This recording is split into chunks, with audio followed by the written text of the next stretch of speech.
Sabahudin Vehapi, 75 vjeçar nga Gjakova, ndihet ende i fortë për punën dhe angazhimin vullnetar në pleqëri. Vehapi çdo muaj bën shpërndarjen e revistës së Gjakova e Re, të realizuar nga shoqata e intelektualëve Jakova. Këtë punë ai e bën në baza vullnetare, duke treguar një shembull vullnetarizmi në komunitet. Unë si vullnetar jam edhe jam aktivist i përhershëm në shoqatën intelektualëve Jakova. Edhe kom marrë që thonë me shumë vullnet që me shkjep edhe me ju dhonë dituri se aty dihet kush janë, ka profesora, ka akademik, ka domethënë truni i Gjakovës, nështë edhe i Kosovës është të shoqata intelektualëve Jakova.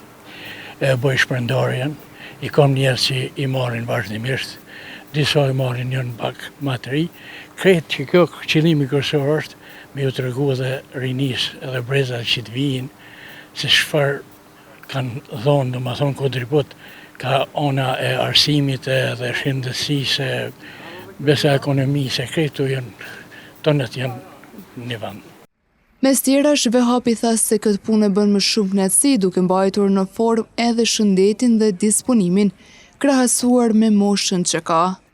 Unë ja bëj me knatësi se kam marrë vullnetarisht, se dihet që ata nuk kanë buxhet për me dhënë pagat.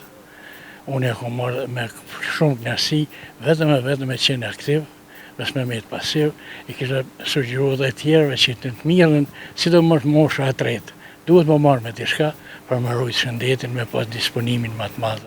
Me përkushtimin e tij të palodhur dhe dashurinë për komunitetin, Sabahudin Vehapi dëshmon se mosha nuk është një pengesë për të qenë aktiv dhe për të dhënë kontribut në shoqëri, ndërsa shembulli i tij frymëzon breza të rinj që të mos ndalen së punuari për një të ardhme më të mirë.